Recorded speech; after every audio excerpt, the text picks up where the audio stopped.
My fiancée's parents said I had to pay off their mortgage to deserve her, so I smiled, and what I exposed left their perfect family image in ruins. I'm a 29-year-old guy, and for the last year, I really thought I had everything figured out. I was engaged to this amazing woman, Lauren, and I was genuinely excited about building a future with her. We met through mutual friends at this game night thing a couple of years ago. She was funny, smart, and honestly, just really easy to talk to. We started dating, and everything just felt right.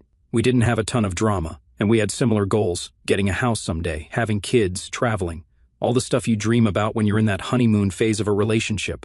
After a year of dating, I proposed. I kept it simple, nothing crazy, just the two of us at the park where we had our first date. She cried and said yes. It felt perfect. For the first few months, things were great. We were talking about wedding venues, food, colors, all the usual stuff. Lauren's parents, James and Patricia, were super involved from the start. They were those very opinionated types, but I figured, hey, it's their daughter's wedding, they're allowed to have some input. James, her dad, is one of those guys who acts like he's always the smartest person in the room. He's retired now, but he worked in finance for years, so he loves throwing around terms like return on investment, even when they don't apply. Patricia, her mom, is super particular about appearances. Everything has to be just right, or she'll make a passive-aggressive comment about it. At first, it was just small stuff. James didn't like the venue I suggested because it was too far from their friends, and Patricia had a lot to say about the catering option. I figured it was normal future in-law stuff, so I let it slide. Lauren seemed to take their side more often than not, but I told myself it wasn't worth fighting over. Then things started to get weird. Patricia started making these little comments whenever wedding expenses came up, stuff like, well, traditionally, the groom's family pays for the wedding, right? Or a real man shows he can take care of his bride's family. I thought she was joking, but since she kept saying it, it started to feel less like a joke and more like a hint. I was already covering most of the costs. Lauren and I had agreed that I'd handle the venue and catering, which were the two biggest expenses. Her parents were supposed to pay for the flowers and decorations, but even that turned into a whole thing. Patricia kept suggesting upgrades that were way over budget, and when I pushed back, she'd just sigh and say, I guess we'll make do. Still, I told myself it wasn't worth making a big deal over. I loved Lauren, and dealing with her parents was just part of the package, or so I thought. Now, here's what happened a couple of weeks ago. We were having dinner at Lauren's parents' house. Things were normal at first. James was talking about golf, and Patricia was showing us some Pinterest board for wedding ideas. Then, completely out of nowhere, James turns to me and says, We've been meaning to talk to you about something important. I thought maybe he was going to give me some fatherly advice or ask about my job, but no. He straight up says, In our family, it's customary for the man marrying into the family to take on a significant responsibility as a sign of respect for us. That means paying off our mortgage. I almost choked on my drink. I literally laughed because I thought he was kidding. When I realized he wasn't, I asked, Wait, you're asking me to pay off your house? He nodded, completely serious, and said, It's not just a request, it's a tradition in our extended family. It shows that you're committed to providing for your wife and her family. I didn't even know what to say. I looked at Lauren, expecting her to jump in and tell her dad that this was ridiculous, but she just looked uncomfortable and said, We'll talk about it later. I tried to play it cool for the rest of the dinner, but my mind was spinning. What kind of tradition involves demanding tens of thousands of dollars from your future son-in-law? And why hadn't Lauren warned me about this before? When we got back to my place, I brought it up immediately. What was that about? I asked her. Your dad just asked me to pay off his mortgage. Did you know about this? She hesitated and then said, I didn't know he was going to ask tonight, but yeah, I knew he might bring it up at some point. I was stunned. And you didn't think to tell me? She looked offensive and said, I didn't think it was a big deal. I figured we'd talk about it when the time came. I was completely floored. Lauren, this isn't just some minor favor. They're asking me to pay off their house. That's insane. She sighed and said, Look, I know it's a lot, but it's important to them. They've done so much for me, and this is just how they do things in our family.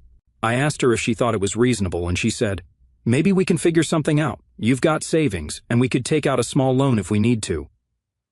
I was stunned at how she was so convinced by this nonsense. This was about knowing my worth and refusing to be walked over. I told her I wasn't comfortable with it, and she said, Let's just think about it, okay? I don't want to upset them. Over the next few days, her parents kept bringing it up. Patricia would drop little comments like, It's a small price to pay for joining the family, and James started acting like it was already decided. One night, James invited me to meet him at a cafe to talk it over. When I got there, he had a whole folder of paperwork, mortgage statements, payment schedules, even a breakdown of how quickly it could be paid off if I made large lump sum payments. He acted like we were finalizing a business deal. He even said, "This isn't just about the money, it's about respect. Once the mortgage is cleared, you'll gain a lot of standing with our family." I couldn't believe his boldness. I told him I needed time to think about it, but in my head, I was already done. There was no way I was going to do this. That night, I started questioning everything. If this was how they were acting now, what would the future look like? How many more family traditions would they spring on me? And why wasn't Lauren standing up for me? I don't have the answers yet, but I know one thing: this isn't normal. Am I the only one who thinks this? The whole situation was sitting heavy on my mind for days, like a weight I couldn't shake off. I mean, who does this? Who demands their son-in-law pay off their mortgage? So after I met with James, I woke up the next morning still trying to process everything. I couldn't stop thinking about the way James had laid out those mortgage papers like we were negotiating a contract. I kept asking myself, what kind of family operates like this? I wanted to talk to Lauren again, but every time I brought up her parents, she got defensive. That day, I decided to put my foot down. I told her we needed to have a serious conversation about this so-called tradition and where her priorities were. When we sat down to talk, I started with, "Look, I need to understand something. Do you really think it's okay for your parents to expect me to pay off their mortgage?" Lauren didn't answer right away. She looked uncomfortable, like she didn't want to pick a side. After what felt like forever, she finally said, "It's not about the money, it's about respect. In their eyes, this shows you're serious about becoming part of the family." I stared at her, trying to stay calm. "Lauren, I am serious about you. That's why I proposed. But paying off someone else's house? That's not love or respect, that's something else entirely." She sighed and said, "I get it, okay? I get why you're upset, but you have to understand they're old-fashioned.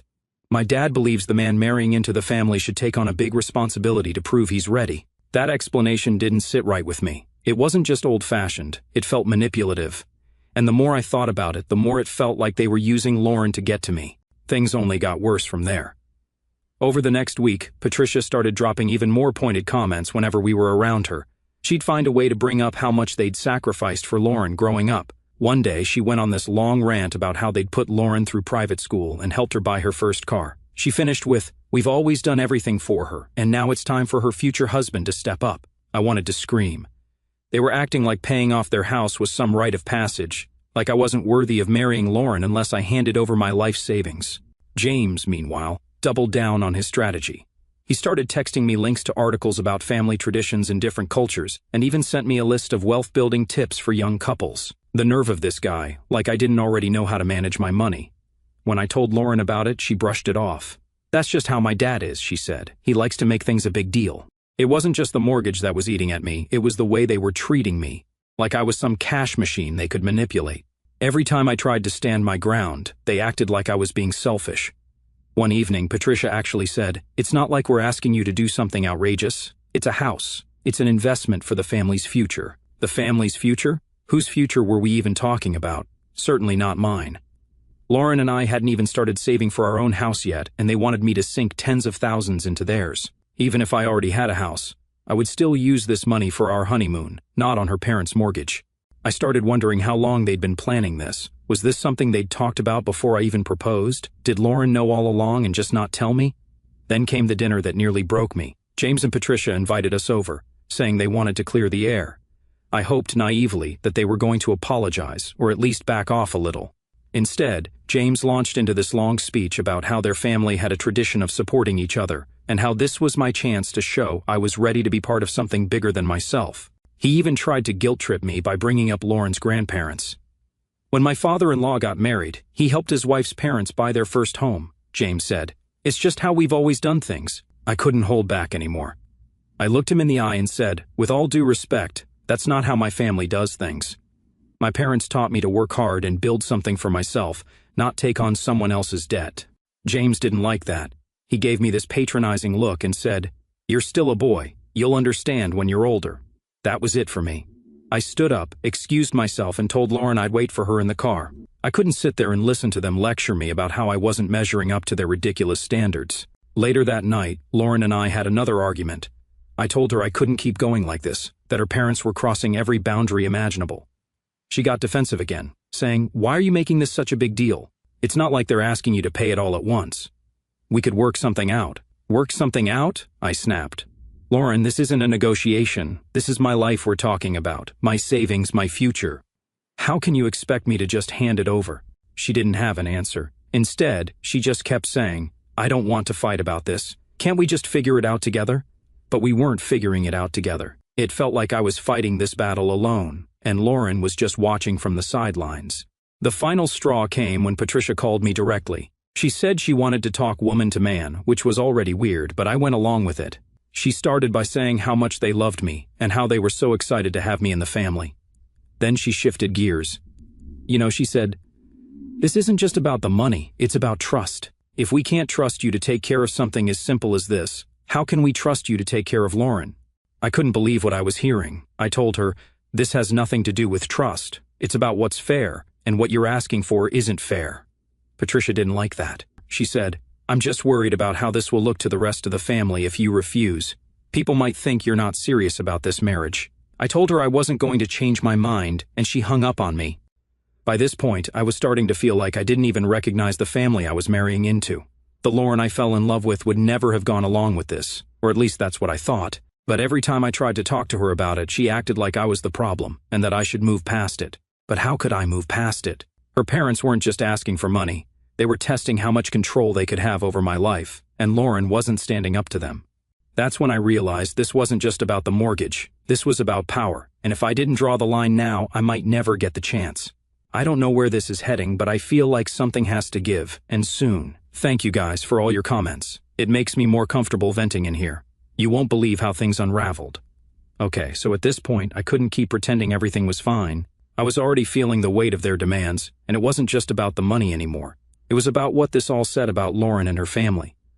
But even as I thought about ending things, I couldn't shake the feeling that there was more to this than they were letting on. The way James and Patricia kept pushing didn't feel like normal boldness. It felt calculated, almost like they had a plan.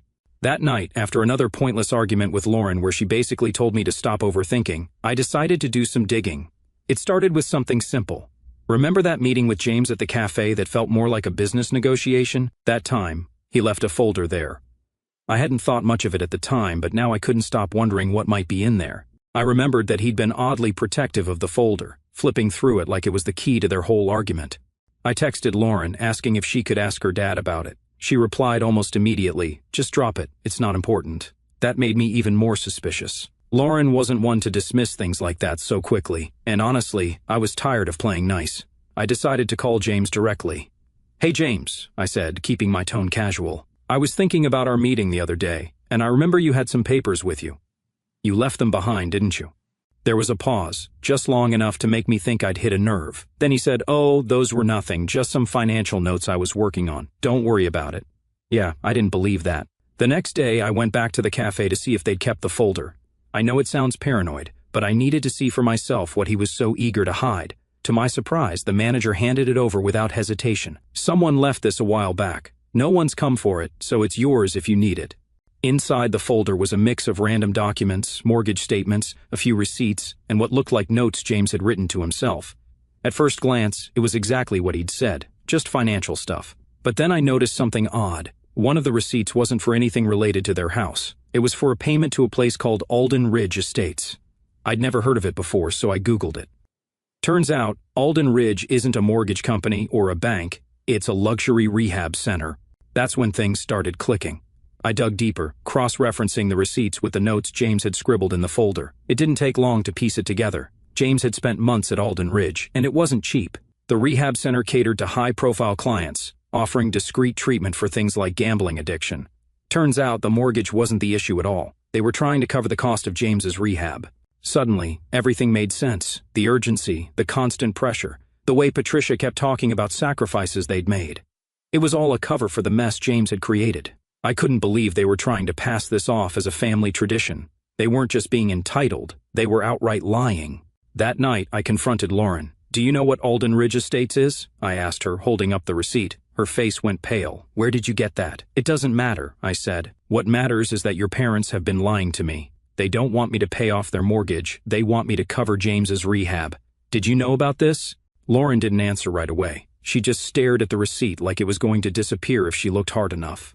Finally, she said, "I didn't think you'd find out like this." So she did know. I felt a mix of anger and betrayal bubbling up inside me. "How long have you known?" She sighed and sat down on the couch. "My dad went to rehab last year. He had a problem with gambling. It got bad, and my mom made him go. But the bills were more than expected, and now they're trying to figure out how to pay it off. And they thought the best solution was to con their future son-in-law into covering it? It's not like that," she said quickly. "They didn't mean to lie. They just didn't know how to ask for help." "Help?" I repeated, almost laughing. "Lauren, they've been working the guilt card on me for weeks. They've called me disrespectful, questioned whether I'm serious about this marriage, and even tried to frame it as some kind of tradition. That's not asking for help, that's straight-up manipulation."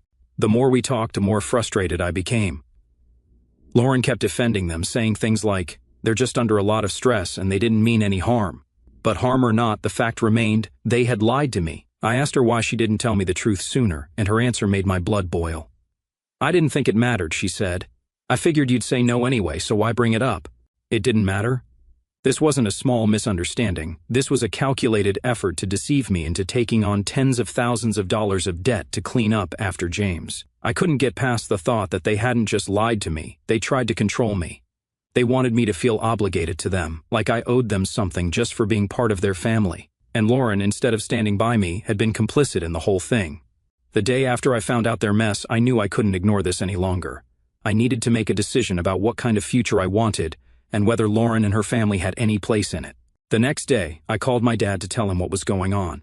He listened quietly as I explained everything, and when I finished, he let out a long sigh. "Son," he said, "this isn't just a red flag, this is a giant billboard telling you to run. They're not just trying to take advantage of you, they're trying to control you. And if you give in now, it's only going to get worse." He was right. Deep down I already knew that, but hearing it from someone else made it real. I told him I wasn't sure what to do next, and he said, "Just be honest with yourself. If this is how they act before you're even married, imagine what the rest of your life will look like." That hit hard, and he was right. When I got off the phone, I knew what I had to do, but I wasn't ready to face it yet. I needed to figure out how to approach Lauren and her parents without letting my emotions take over. For now, one thing is clear. I can't let this go. This isn't just about the money anymore, it's about trust. And once trust is broken, it's almost impossible to get it back. After sitting with everything for a day, I knew I couldn't delay any longer. If I didn't confront them now, I'd be sending a message that I was okay with how they treated me, and I wasn't. Not even close. I called Lauren that evening and told her we needed to have a serious talk, not just the two of us, but with her parents too. She sounded hesitant, almost annoyed, but she agreed. "Fine," she said, "but can we at least try to keep it calm? I don't want this to turn into a fight." That made me laugh bitterly. "Lauren, your parents have been lying to me for weeks. I think I'm allowed to be upset." The next night, I showed up at James and Patricia's house. Lauren was already there, and she looked nervous, like she was bracing herself for what was about to happen. James greeted me at the door with his usual fake smile, and Patricia gave me one of her overly sweet, condescending nice-to-see-you comments. I didn't waste any time. Once we were all sitting in the living room, I said, "We need to talk about this mortgage, or whatever you want to call it." James gave me a confused look, but I could tell it was just for show.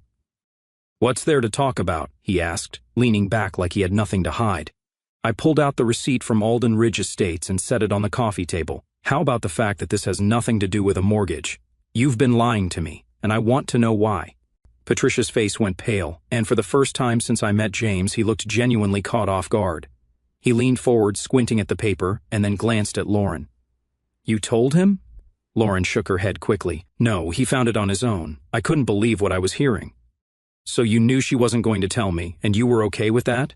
Do you even realize how insane this is?" James cleared his throat, trying to regain control of the situation. "Look," he said, "I don't know what you think you figured out, but this doesn't concern you." I laughed. "It doesn't concern me? You've spent weeks trying to guilt me into paying off tens of thousands of dollars in rehab debt, and you think it doesn't concern me?" Patricia tried to jump in. "It's not what you think," she said quickly. "We were going to tell you eventually. We just didn't want you to get the wrong idea." "The wrong idea?" I repeated. "The only idea I have is that you're willing to manipulate and lie to me to cover up your mess, and you were going to let me start my marriage under false pretenses. Do you realize how messed up that is?" James's fake calm started to crack. "You don't understand what we've been through," he said and started yelling. "Do you think I wanted to go to that place? Do you think it was easy for us to deal with this? I did it for my family, and now you're trying to make me pay for it." I shot back, "You didn't even give me the choice. You just decided I was going to foot the bill and pretended it was some family tradition. How do you justify that? James didn't answer, but Patricia wasn't done. We've given Lauren everything, she said, her voice trembling like she was about to cry. Private school, a car, a college education. Do you know how much we've sacrificed for her? And now all we're asking is for a little help in return. Help? I snapped. You didn't ask for help, you demanded it, and you tried to guilt me into thinking it was my responsibility. That's not asking for help. That's manipulation. Lauren finally spoke up. Can we all just calm down for a second? This isn't helping anything. I turned to her, feeling a mix of frustration and disbelief. Lauren, why the hell are you still defending them? They've lied to both of us. How can you be okay with this? I'm not okay with it, she said quietly. But they're my parents. I can't just turn my back on them. Her words hit me harder than I expected. I understood that family loyalty was important, but there had to be a line, and it was clear that Lauren's line was a lot further out than mine. James, meanwhile, wasn't done trying to justify himself. You're acting like we're some kind of villains, he said, his voice full of self-righteousness, but we're just trying to do what's best for our family. And if you're serious about being part of this family, you should be willing to step up. I was baffled by the audacity. Yeah, pay for him, and then what? I get the prize of being the groom of the year? I looked at him. You don't get to decide what's best for me, I said. And if this is what being part of your family looks like, I want no part of it. Patricia gasped like I'd slapped her, and James's face turned red with anger. Maybe you're not as committed to Lauren as we thought, he said. That comment was the last straw. I stood up and looked at Lauren and said, I wanted to build a life with you, but you already broke the respect I held for you. And I can't marry into a family that treats me like a bank account and doesn't even respect me enough to be honest. Lauren looked like she was about to cry, but she didn't say anything. James started to say something, but I held up my hand to stop him. You've said enough, I told him. This conversation is over. I walked out of the house feeling a mix of anger, sadness, and relief. I didn't know what was going to happen next, but I knew one thing for sure. I couldn't keep letting them control me. When I got home, I sent Lauren a text. I need some time to think. Please don't call me for now. She didn't reply. Then, as if things weren't bad enough, I got a call from one of my CO workers. He told me that James had called him, asking questions about my finances and implying that I wasn't responsible enough to handle a family. That was it. The line had been crossed. I called Lauren and told her we needed to meet, but this time, I wasn't looking for a conversation. It was closure. I'd given her parents far more chances than they deserved, and Lauren had done nothing to stand by me. She broke my trust, and there was no coming back from that. When we met up, I didn't sugarcoat it. We're done, I said, cutting straight to the point. She started defending her parents again, but I cut her off. Forget them for a second. This is about us, and right now it feels like I'm standing alone while you're backing them up. I can't build a life like that. She looked stunned, her voice trembling as she said, I never wanted it to be like this. Well, this is where we are, I replied, standing up. And one more thing, tell your parents to leave me alone. No more calls, no more voicemails, no more rumors. I'm done with this circus, and I'm done with you. Her eyes filled with tears, but she nodded quietly. I'm sorry, she whispered. I glanced at her and walked away without looking back. And that wasn't just the end of our relationship, it was me finally taking back my peace. But I knew her parents wouldn't stay quiet. And honestly, I wish it ended on a quieter note. So, I walked away from Lauren that night feeling like I'd made the hardest decision of my life, but also the right one. What I didn't realize was that her family wasn't about to let me go quietly. The next day, I started getting texts from unknown numbers. The first one was short and vague, "You'll regret this." I didn't think much of it, figuring it was some spam message, but then another one came, and this one was more direct. You don't just walk away from family obligations. It didn't take a genius to figure out who was behind it. I ignored the texts at first, but they kept coming. James and Patricia were relentless, and they weren't even trying to hide it.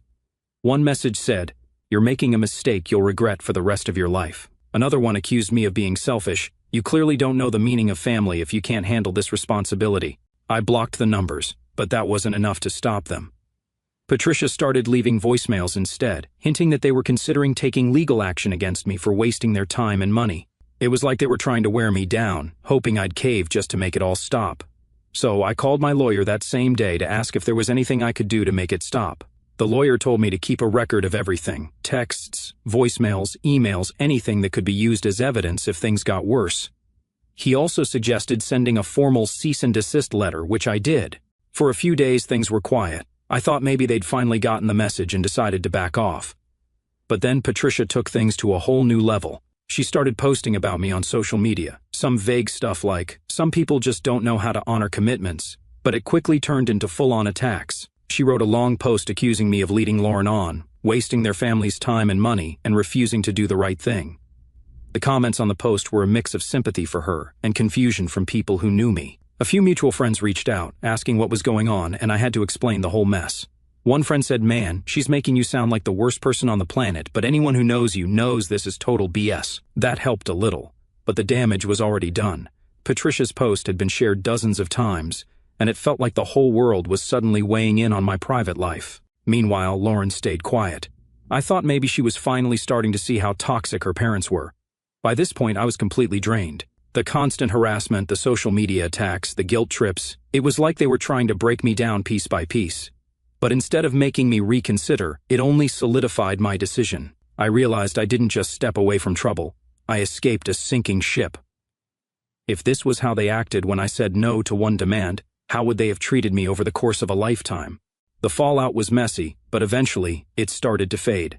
The social media posts stopped, the texts and voicemails slowed down, and I started to feel like I could breathe again.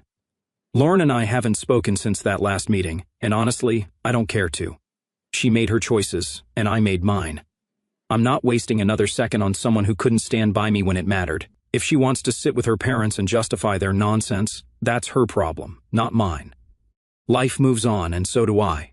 James and Patricia taught me that lesson the hard way. Looking back, I wish I'd seen the red flags sooner, but I don't regret standing my ground. If there's one thing I've learned from all this, it's that setting boundaries isn't just important, it's necessary. And as much as walking away created damage, I know I made the right choice because, in the end, no relationship is worth sacrificing your self-respect. I'll never forget the lesson I learned from Lauren and her parents, but I won't let them define me either. Life's too short to spend it tied to people who only see you as a resource. So, yeah, I walked away from a relationship I once thought would last forever, and yeah, it hurt. But in the end, I came out stronger, wiser, and more confident in what I want for my future. If you've ever been in a situation like mine where someone tries to control you or guilt you into giving more than you can, let this be your reminder: you don't owe anyone your peace of mind. Trust me, it's worth everything to protect it.